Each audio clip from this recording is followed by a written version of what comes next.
So the book of Acts gives us the model for reaching the ends of the earth. So I'm in Burma right now. The island of Bali is absolutely spectacular. We are in Cambodia here.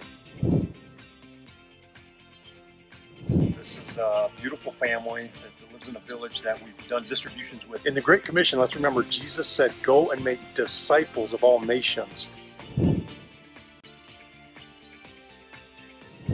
for us at World Mission, it's really important that the Word of God be a part of that. I mean, how can you really become a disciple if you don't have access to the Word of God? We are in Kor, the middle of Rendili land, and all these brothers are Rendili pastors. So are you guys happy about these units? Yes. All right. Cambodia is an amazing country. It's surrounded by Laos, Vietnam, and Thailand, and the 16 million people that live here, they say about 85% are Buddhists, and many of them have never heard the gospel for the first time.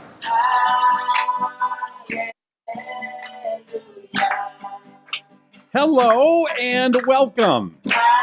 This is the Great Commission Update. I'm Rusty Humphries. He is Greg Kelley. He is the CEO of World Mission. And Greg, you're back from another adventure. I am. Where'd you go this time? Oh, I had a great time, Rusty. I was in Kenya, where we've got a long-standing work, over 20 years of work there in northern Kenya. And then I was in Ethiopia. Have not been there too many times, so that was nice. It was in Addis Ababa. It's always a fun city. Addis Ababa, I'm a big fan. Big fan of Addis Ababa. And then also spent about a week in Egypt. So that is a place, Rusty, that we view as an incredibly strategic country. For a lot of different reasons, but we spent a week there, and boy, the Lord is really opening up some great doors. Did you have any troubles there? Because I'll tell you what, the only time I was ever arrested, held, they took my passport, they called me a spy, and they threatened to put me in prison, and it was because I took a picture of the sign, Welcome to Egypt. Yikes. And I had recording equipment. Did you have problems there too, or was that I was just lucky? It's interesting that you asked that question, because the last World Mission personnel that went there was just over a year ago, and they were detained for 24 hours in a cell and not allowed into the country. And so they weren't allowed in the country. They never were allowed in. They were, we have our solar powered audio Bibles, and he had some with him in his luggage, and customs officials didn't like that. And they ended up holding him, and then they never let him into the country. So, it's one of those difficult, delicate countries that when you're going through customs and immigrations, they're aware. I'll just say it like that. I guess it's better to not be allowed in the country than not be allowed out, which is where I was. And it was so funny because I'll never forget, as we were going in, this was during the Arab Spring a few years ago. And the guy at the border is going, hey, come on in. Riots everywhere. He was like joking about it. Yeah. And then man, when I came back, they were not nice. No, it's interesting because that's, of course, where the Muslim Brotherhood, the origin of that. And so we were going through, downtown Cairo, and they were pointing out, yeah, that's Muslim Brotherhood area. That is. And we're kind of like, they're like, oh, no, they've got it kind of under control. They've definitely, I mean, when you're a country like that and you're so dependent on tourism, you don't want things like the Muslim Brotherhood going on that are just scaring people away when you've got these random attacks and targeting things that are religious in nature. So I think they've really kind of clamped down on that. But at the same time, you just have to be careful. I mean, anytime you're in a country that size, 100 million people, and there's an element of radical Islam, you just have to be aware. You have to be conscientious of your surroundings and the people that you're with. Where you're going to. Just our philosophy is, let's keep a low profile, working with the nationals. We don't need to make megaphone announcements. We're here, not preaching Jesus on the street corner in our model, but you just got to be smart. You just got to be smart. I mean, I would think that would be a pretty serious thing. I mean, that's not a place where you're very welcome, I would think. No, I mean, so again, 100 million, it's the third most populated country in the entire continent of Africa. Wow. It's about 85% Muslim. And the Christian, it's a little skewed, actually. The Christian percentage is, in that 15% neighborhood. That's the rest of them, roughly. But it's very heavy Orthodox.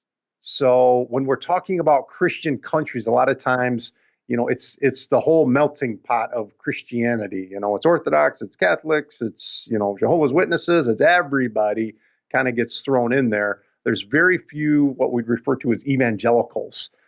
It's like less than 5%. So it's a big minority, and all of the churches. I mean, imagine this, Rusty. When we went to church on Sunday, which of course that's the day that we all would worship, right?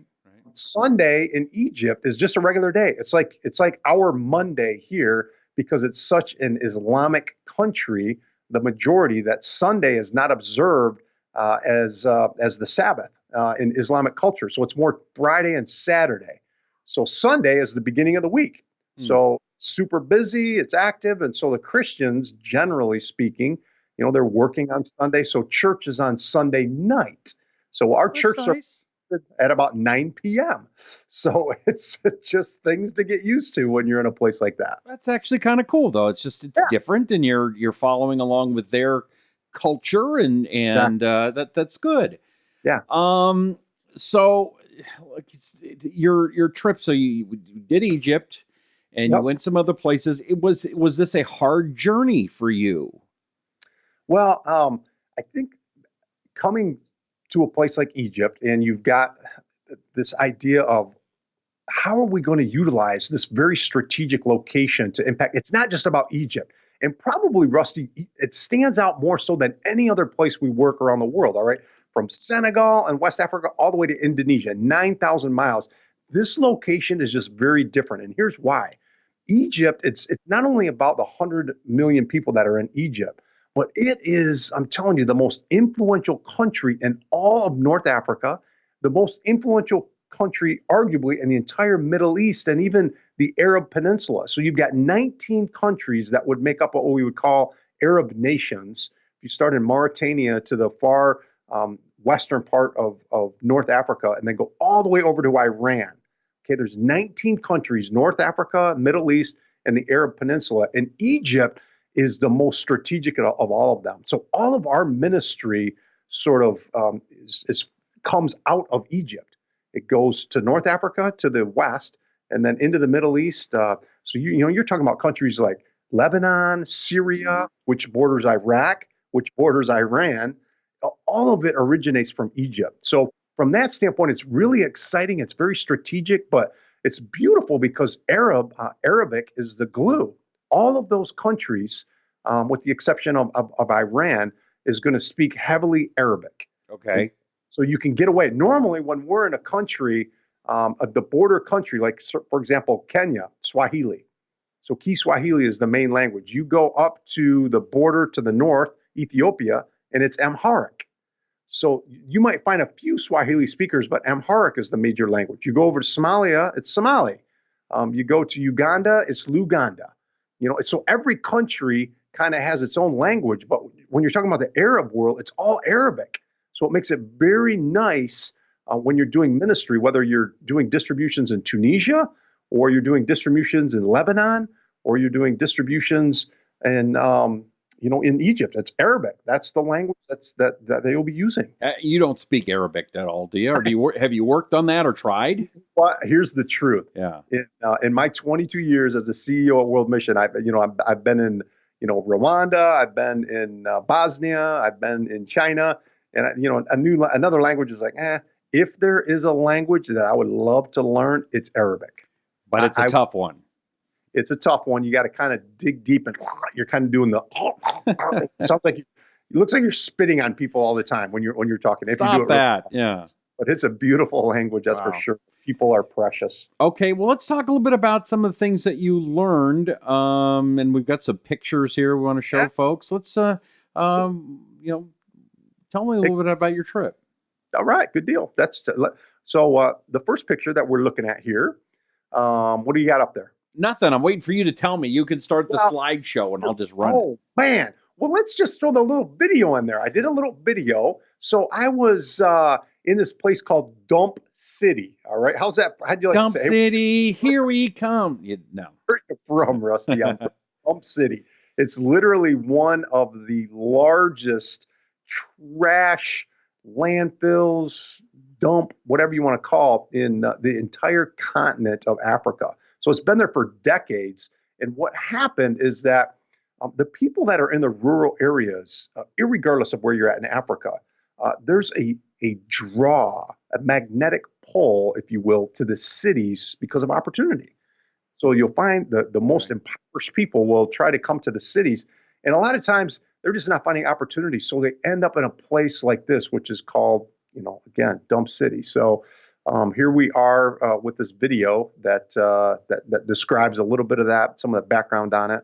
And we can pick it up afterwards. Right, so here we are in Cairo, again, the largest city in the entire continent of Africa, 20 million people here.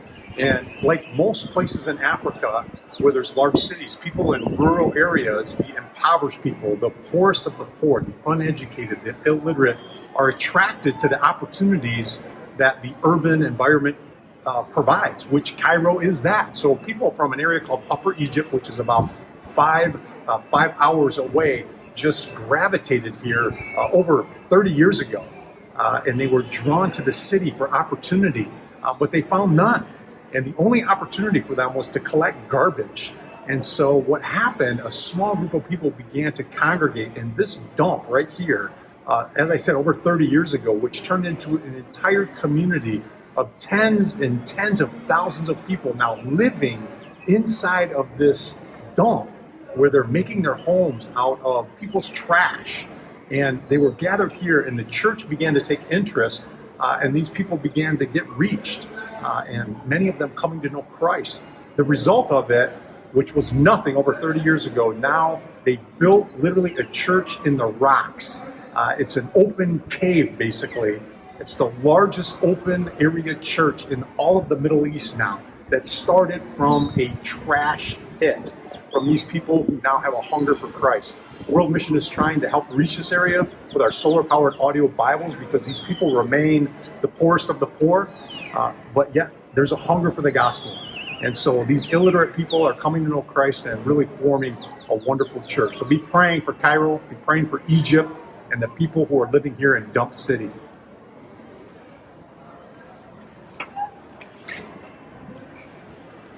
That is amazing. This amazing shot too, of just what that area looks like, and just how full of trash.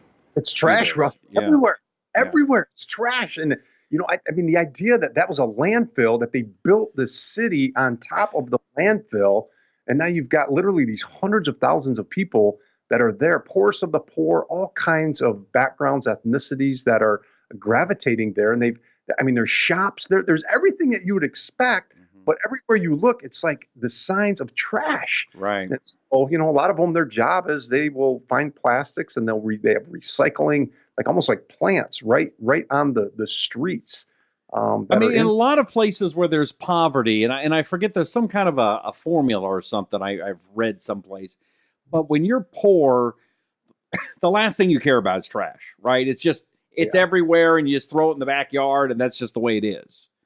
Sanitation is not an issue to you. I mean, what you and I would go, they just throw trash right in front of anybody, down on the ground, have no regard for it. And so you've seen that in places like Cambodia, like I have, and other places. Why is it different or worse here, or is it just the same wherever poverty is? Well, I mean, it's always disturbing when you see that and you feel bad for the people. I think it's the sheer volume of people in this case in Cairo, and realizing that is their only opportunity. So on one hand, you're looking at that and you're just overwhelmed with the wrench of it, the stink of it, and thinking this is the life of these men, women, boys, girls for the rest of their life. But then you don't see, that's all they know. So it's not like they're sitting there complaining, oh, I wish I had this or that, because they don't know anything differently. So in some ways you're kind of attracted a little bit to their sense of I'm at peace because of their contentment, which of course we lack here in large measure, but that's something that you're drawn to. But at the end of the day, Rusty, it's always about, hey, where is the gospel witness that's going on here? And there is some church activity that's been going on. You saw that because of their poverty. Let me just point this out. That church, they couldn't really afford to build anything. And as the people are coming to know the Lord, they literally dug the rock out of this wall of rock. It was actually a pretty cool looking church, actually. The largest open air church in the Middle East. I mean, it's Wow. massive. It's just shocking how big it is, but it's right tied into this dump.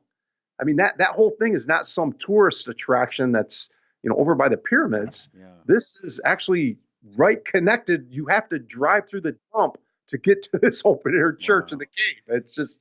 How far were you from the pyramids? How far is that from the pyramids? I know a lot of people have been there.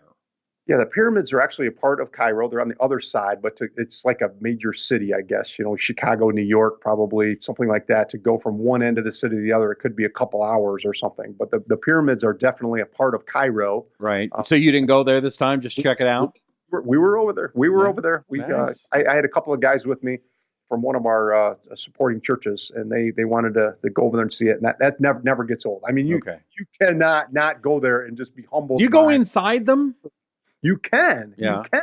If you have claustrophobia, not a great idea. No. Okay. But there are people that go in there. There's not much to it. There's kind of a big room, the king's room and the queen's room, and you don't get to go around too much. But it's an interesting experience for sure. Very cool. Now, did you get there? Now you've got a picture of a bus here. Did you get there on this bus? Yeah. You know what's fun about that bus is the back of it. You'll see. We've told this story so many times to people. Different ways. It goes to the idea of how do you reach people in a place like Cairo, and you can't open air, just go up and evangelize and share with them. So we have this thing called a light stream that creates an invisible signal. It appears on your phone as a Wi-Fi setting would. And so on those buses on the back, you'll see it says Wi-Fi. So they all advertise, hey, if you ride my bus, public transport, you get Wi-Fi. But when you get on there, none of them work. Oh, you're kidding. None of them work. And so when our guys are on these buses, though, they have a light stream in their backpack that's transmitting what would appear to be an internet signal. So when people get on the bus, they look for their Wi-Fi. And if our guys are on the bus, they'll pick it up. But it's the Jesus film. It's God's story. It's the Word of God. And so they just love that because they'll just ride around on the bus for a couple hours and watch people just boom, start watching the Jesus film in Arabic. And that's a pretty cool encounter. Oh, that's funny. So, that's funny. Yeah. Let's go back. There's a picture here back of Dump City. Just some huge piles of. Yeah, those are the recycles. So they'll grab the plastics and they'll put them in there. But I mean, I just want you to process that a little bit. So imagine your home is right next to that. So every day you walk out and boom, you just see these piles of recycled plastics and trash and the stench of it all. Those are everywhere, Rusty. I could have taken 100 photos of what people are just collecting, and they're going, in the middle of the landfill. They're grabbing this stuff and they're bringing it back and they're trying to make a buck on it. But that is just every single street that you turn down. That's the visuals that you see. And then we got some picture of some food here. This is what you're eating there, huh? It looks like pretty good eating.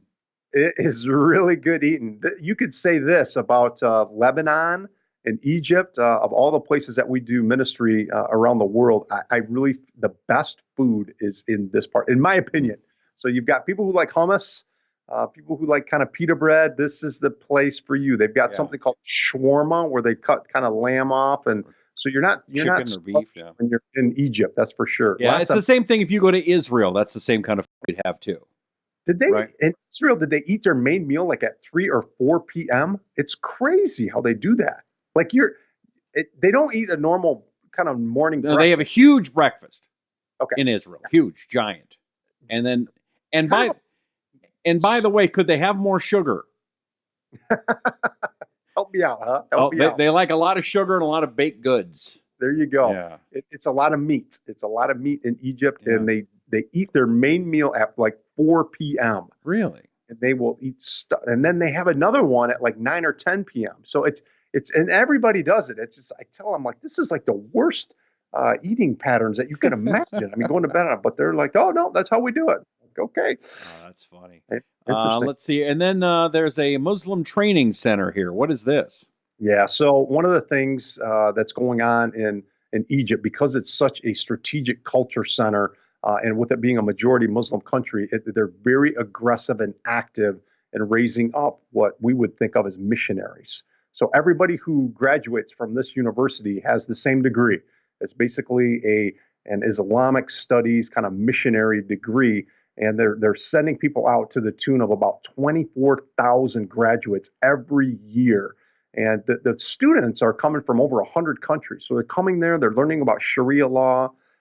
Many of them become imams, and they're just launching them out. And it's state subsidized. So the taxpayers in Egypt are paying for this. Can you imagine in America if you mandated your tax dollars were going to, say, Christian education of people, becoming missionaries and being sent them out? And so Somebody yelling, "You're breaking the law!" Breaking the law, separation of church and state, everything else. So it's just the Christians there. It's really a frustrating issue for them because they see, how aggressively the government is resourcing these missionaries that are going. A lot of them are coming to America, Rusty. They're coming to Mexico, Canada, coming to all the Western countries, all throughout Africa, Asia, and it's just very. I think it's just a reminder. They're very aggressive at sending out and raising up leaders. And there really is, we talk about separation of church and state, which, by the way, if you go back and read that letter that Thomas Jefferson wrote to the Danbury Baptist, it wasn't about separation of church and state, but that's a different story. But in the Quran, there is no separation of church and state. In the Quran, it tells you how you run your government, what kind of money you print up, blah, blah, blah, blah, blah, right? Absolutely. I mean, it's such the Quran is so aggressive against any other religion. They'll say there's freedom of religion, but once you become a Muslim, if you were to convert to Christianity, there is a series of what we would call persecutions. I mean, in a number of instances, they'll kill you. Yeah, you convert, but otherwise they'll do things like report you to the police, and the police will put pressure on you. Maybe hey, we're going to put you in jail for 3 nights and make you think about it. Hey, this whole idea of you becoming a Christian now is not a good idea. And then the family really is the one who's exerting the most pressure on you. I mean, they'll threaten to cut you off from everything. I mean, that's a big deal.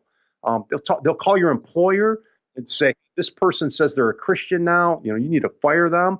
And the pressure of the community, the employer fires them. So there's just a lot of things that are going on. But if the roles are reversed, if you're a Christian and you want to convert to Islam, that's fine. No problem at all. I mean, they'll welcome you in. But if you were to think of leaving Islam, they make it incredibly difficult for you. But we need to do it. Yeah. So this was a overall successful journey to Egypt. And I'm sure in other shows, we're going to talk about some of your other parts of this trip, right? So we'll get to Ethiopia next time probably. Okay. But yeah, Egypt, for the reasons I stated, Rusty, it's such a strategic location for these 19 Arab nations. The whole world mission ministry kind of originates from there. It launches out from there, and it's touching. I mean, there's 300 million people when you start looking at these countries, and most of them are without their first gospel witness. Wow. So us, you're talking even just Western. Let me just give one example. Western Sahara, 600,000 people. It's a country in the far western part of North Africa, and you've got 10 tribes there. It's considered 100% Muslim. This country, Western Sahara, 100% Muslim. So we have to have initiatives to get into these very difficult, complicated areas. And Egypt is the key to it, because if you're connected with Egypt, you have an Arabic sort of, launching pad, if you will, you have access now to these places. So we're excited. All right. Well, I'm excited about a trip you and I are going to go on in the next month or so. I've been working out, hiking a lot. Yeah, you look awesome. I don't know if you can tell yet, but I'm getting there. Yeah. I looked up the Pooh Trail, which is one of the things we're walking on, and that's a 5-day hike each way. Is that what we're doing? Oh, we can do it in 2.5. We'll cut that baby right in half. We'll be fine. No, it's actually Poon Hill. Poon Hill. That's the location. Okay, Poon Hill. It's part of the Annapurna Range. Okay. Which is opposite Mount Everest. Yep, write that down. So we're going to see Mount Everest. We're not going up Mount Everest this time. Correct. Okay. The Annapurna Range is still, we're talking peaks in every direction, over 25,000 feet. I mean, it's massive, this range too. It's all the Himalaya mountains. Right. So are we getting up to 20,000 feet? Not quite. We're not quite going to get that. Like how high, you think? We'll get over 12,000 feet. I mean, you've been gone for a month, and this is all I've been working on pretty much, other than my job and this trip, okay? You have no idea how much I've been working on this. And I thought we were hitting 20,000. 12,000 is better. But to put it in perspective, at 10,000 feet, that's when they turn the Wi-Fi on your airplane. There you go. Okay. So that's when they say, okay, you can unbuckle your belt and Right. walk around the cabin. And we're going 12,000. We're above that, buddy. We are above that. Yes, yes. Do we need oxygen? We'll only be up there at that level for less than a day, and then we'll start to descend, come down. So what happens is you get into Kathmandu, Mm-hmm. and you're already at several thousand feet, and then you're doing the hiking, so your body's getting acclimated, and then you kind of gradually get up to that point. When they climb Everest, it's interesting. People hear about, they go to Lukla, which is the most dangerous airport in the world. We're not going there. And then from Lukla, you go to base camp. And so they go to base camp, and then they stay there a little while, and then we heard of Camp 1, Camp 2, Camp 3, Camp 4, right? So all these Right. things. But what most people don't realize is that the climbers, they'll go up to base camp and then Camp 1, and then back down to base camp. Why? They'll Camp 1, Camp 2, back down to base camp.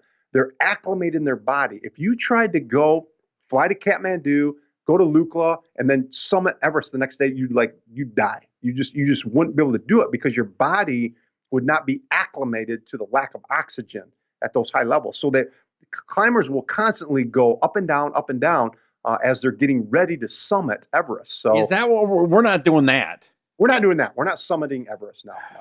Okay. And how many miles a day do you think we're hiking on that big hike? We're probably going to be in the neighborhood of 5 miles a day, 10 miles. But the thing is, it's the elevation. Okay, hold on a second. Did you hear how he did that? 5 or 10. We're going to go either 2 or 100 miles. One of the two. We're not quite sure. You just doubled it on me right there. Did I? Boy, that was 5 or 10. Yeah, 10 or 20. Really. I can't slip anything past you. It's the elevation is the thing. You're going to be just fine. You're going to be just fine. We've got people. You could tell people you had Sherpas, legitimate Sherpas who are carrying your stuff. What's a Sherpa? Well, those are the guys who are carrying all your things. Oh. So we'll have our nice little boots and kind of gear on and that kind of things. These Sherpas are going to have like sandals on, and they're going to be carrying twice the weight of their body on their back, walking past you like mountain goats. Okay, I got a couple. First of all, how much is that guy going to cost? Wow. We'll get to that. Okay, we're going to figure that out. Okay, here's another one. I got to go get a sleeping bag. Do I get one that's for under 0 degrees, 30 degrees, 50 degrees? I have no idea what the temperature is going to be in March. I think just go middle range. That's my philosophy. I don't want the one with the highest number, or I don't want the one with the lowest number. So just go the one right in the middle. So whatever that. So you number think 50 degrees is okay in March for sure. by Mount Everest? The thing is, that's kind of cool, is one of these little things that we're staying at along the way. They've got these big, heavy wool blankets too. And so you'll be able to chuck one of those on you if you get a little chilly. So you'll be good. All right. And then electricity. I did get a solar-powered charger. Okay. You'll be good. Okay. Is there, because there's not electricity in those places, is there? It's hit and miss. It's hit and miss. So sometimes, we might, luck of the draw, we might get in a spot that they were very, visionary, and they had a source of electricity, but we can't guarantee that. Or is it one of those places where they have big signs that says electricity and Wi-Fi, and neither one of them are there? Well, that could be. I promise you'll get Wi-Fi in places you least suspected it. That's for sure. Really? It's all fascinating. And I'm not really that worried about it. I just want you guys who are listening to kind of go through the planning that I'm going through. And I've literally been hiking almost every single day. We have mountains here in Arizona. I'm doing that. I got the walking poles, which I never thought of before. That's on our list. Those really make a difference. Yeah, you're way ahead of me, buddy. So, I mean, anything you've done, just tell yourself in your head, I'm out. I'm beating Greg. Greg's not doing this. So that'll make you feel better. That does make me feel much, much better. Thank you. Yeah. All right. One thing we need from you, though, is to help us out. We are going here, and we're going to bring the treasure, the solar-powered Bible. Do you have one of those there, Greg? I do. And this is the foundation of the ministry. Is that a good way to put that? Yeah, there's no doubt. Well, I mean, 50,000 of these every year, these solar-powered audio Bibles in the language of the people. So we'll be taking, when we go on this trip, of course, we'll be in Bangladesh before, which we haven't talked a lot about. The Rohingya refugees. We'll be taking a whole bunch of Rohingya treasures, some Nepali treasures. And the Rohingyas, they're having a really tough time. So this is going to be I'm guessing, heartbreaking to get in there. It will be. We have 3 medical doctors that are going with us on our trip. So they are going to be ministering physically to these people, encouraging them. And we'll be distributing probably a couple hundred treasures just there, and then a couple hundred more when we get to Nepal. So, I mean, the people in the places we're going to it's such a rural area, off the grid. Most of the people are not literate. And so these treasures are just life transforming. All right. So if you would please, we really could use your help to get these treasures to the hands of these people that have never heard the word of God, never heard the word Jesus before. I mean, again, that's what I have a hard time wrapping my head around. Yeah, Come on, never, not even one time you never heard Jesus, never. So here's how you can help. Again, by donating to World Mission, worldmission.cc, you can help. $40 gets one of those, just one, into the hands of a new believer. And one of those believers tends to have 10, 15 people that listen to that one treasure, right, Greg? Yeah, I mean, each listening group, Rusty, is probably around 12 people.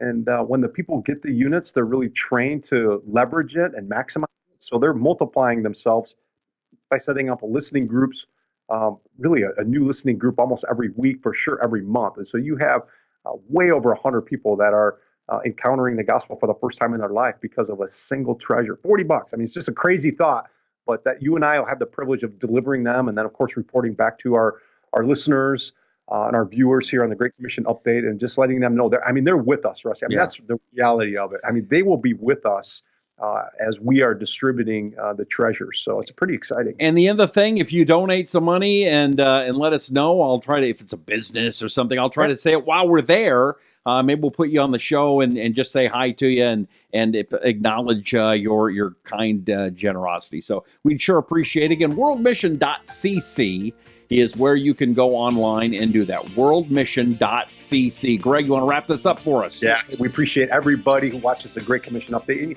encourage you to just share it with your friends and family. And the thing that Rusty and I just really trying to convey to you is these places, whether we're talking about Bangladesh, where we're talking about Egypt, or we're talking about Nepal, where we'll be going. Not all of us will ever have the opportunity to go there, but the gospel needs to go. So as we have the privilege of taking it there, just know how much you're appreciated as you pray for us, as you help us send treasures there. It takes all of us. The Great Commission, Jesus' last words, no individual, no church, no single organization is going to get it done. It takes all of us together. Well, we sure appreciate you. He's Greg Kelley, CEO of World Mission. I'm Rusty Humphries, worldmission.cc, and we'll catch you next time here on the Great Commission Update.